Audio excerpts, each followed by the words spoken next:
Many people make the claim that a belief in God gives them comfort in troubled times. It allows them to believe that there is someone in charge and creating order when it feels like utter chaos. They also claim it helps them feel comfort about death. I will discuss both arguments in this video. Let's start with the first. The argument that God will help you feel comforted in trying times. Well, yes, He can help you feel comfort, but if I have learned anything about life, comfort leads to mental stagnation, and the inability to change your situation as well.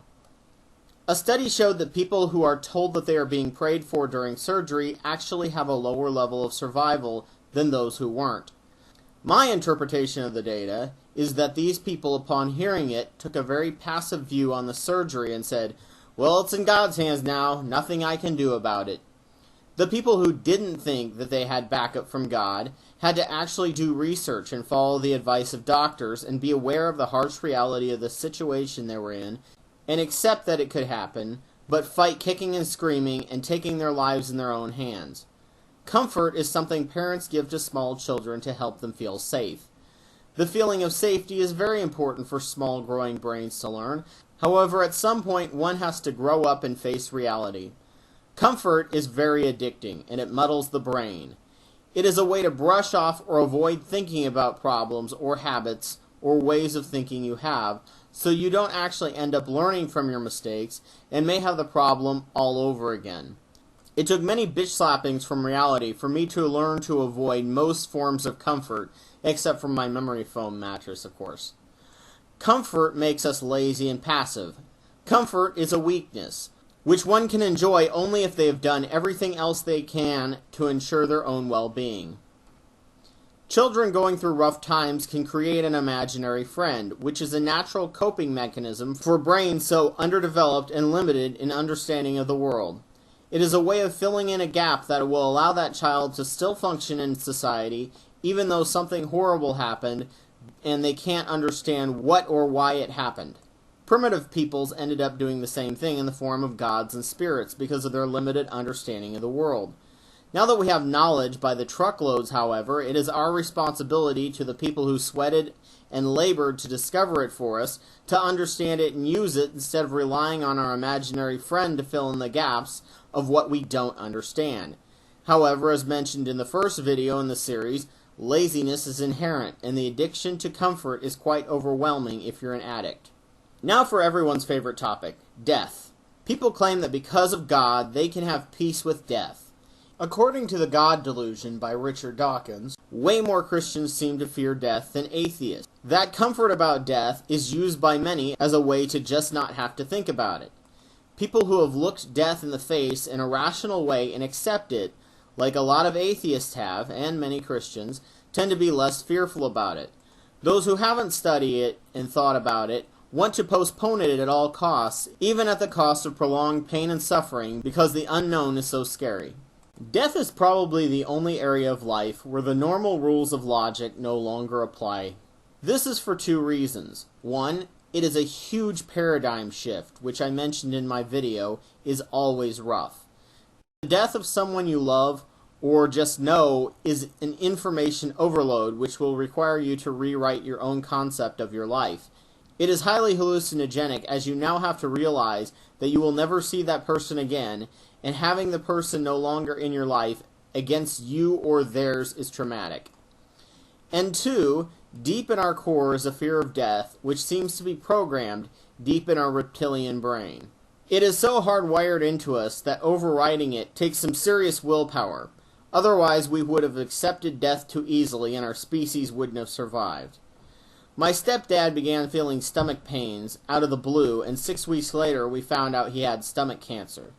The doctor told him he could try chemo, but he and my mom asked what the chances were of him making a full recovery.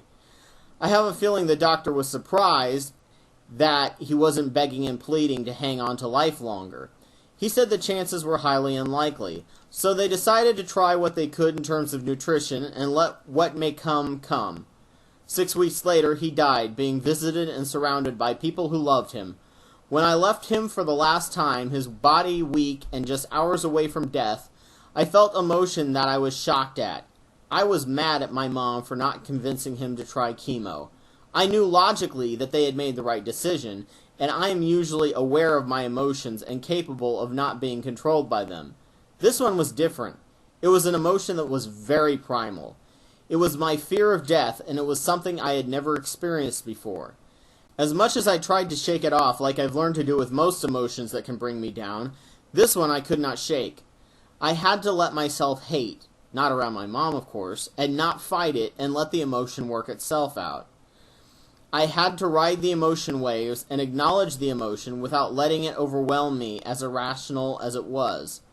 These two emotional phenomena are a serious combo for why people, even ones who claim to want to see Jesus, have a hard time with death. Religion uses these two powerful forces to the max. The unknown and the certainty and the natural fear is great in ensuring that people will latch on to any idea that makes them feel good and comfortable.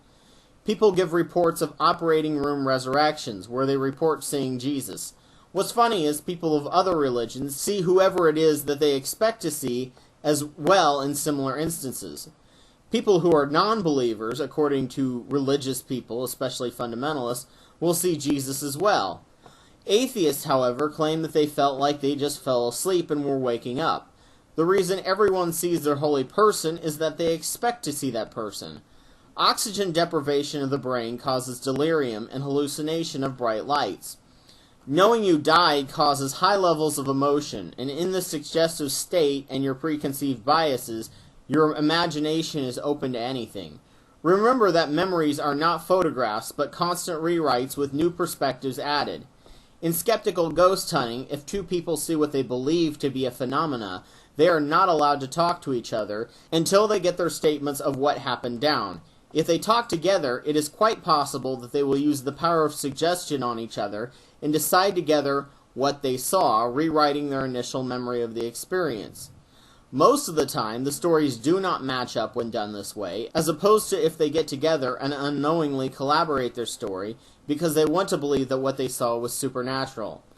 There is no good evidence for life after death or a religious figure at the end of the tunnel, and even if we did not know as much as we do about psychology, experiences perceived with a lack of oxygen is not really the most reliable at all. For those of you dealing with the death of a loved one or just a friend, time and the ability to ride out the hallucinogenic wave of emotion and information overload is the only way to allow yourself to heal in the long term. Don't fight the emotion, let it out, but don't let it overwhelm you. It is an emotion that must be processed on your terms, not your emotions.